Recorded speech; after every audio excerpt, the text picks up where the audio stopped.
সিলেটে ৪৮ বিজিবির অভিযানে ১,৩০,০০,০০০ টাকার চোরাচালানি পণ্য জব্দ করা হয়েছে। বিস্তারিত দেখুন প্রতিবেদনে। সিলেটে ৪৮ বিজিবির অভিযানে ১,৩০,০০,০০০ টাকার চোরাচালানি পণ্য জব্দ করেছে সিলেট ব্যাটালিয়ন ৪৮ বিজিবি। ২৪ ও ২৫ জানুয়ারি ২ দিন পরিচালিত এসব অভিযানে উদ্ধারকৃত মালামালের আনুমানিক বাজার মূল্য ১,৩০,০০,০০০ টাকা। বিজিবি সূত্রে জানা যায়, গোপন সংবাদের ভিত্তিতে সিলেট ও সুনামগঞ্জ জেলার সীমান্তবর্তী এলাকায় এই বিশেষ অভিযান চালানো হয়।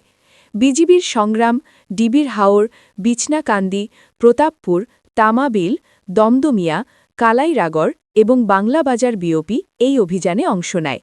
জব্দকৃত উল্লেখযোগ্য মালামালে রয়েছে ভারতীয় বড়ু, মহিষ, কমলা, চিনি, জিরা, চকলেট, জুস এবং বিপুল পরিমাণ সোনপাপড়ি, শাড়ি, শীতের কম্বল, সাবান, Nivea soft cream, Sunsilk shampoo, Pond's face wash, body lotion ও olive oil, Cinkara syrup, cigarette এবং বাংলাদেশ থেকে ভারতে পাচারকালে জব্দকৃত শিং মাছ। ব্যাটালিয়ন সদরের একটি বিশেষ টহল দল গোয়াইনঘাট সীমান্তবর্তী এলাকায় আলাদা একটি অভিযান পরিচালনা করে। সেখান থেকেও বিপুল পরিমাণ ভারতীয় কসমেটিক্স, কম্বল এবং খাদ্যদ্রব্য জব্দ করা হয়।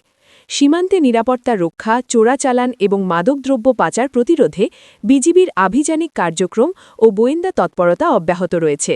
এরই ধারাবাহিকতায় এই বিশাল চালানটি জব্দ করা সম্ভব হয়েছে।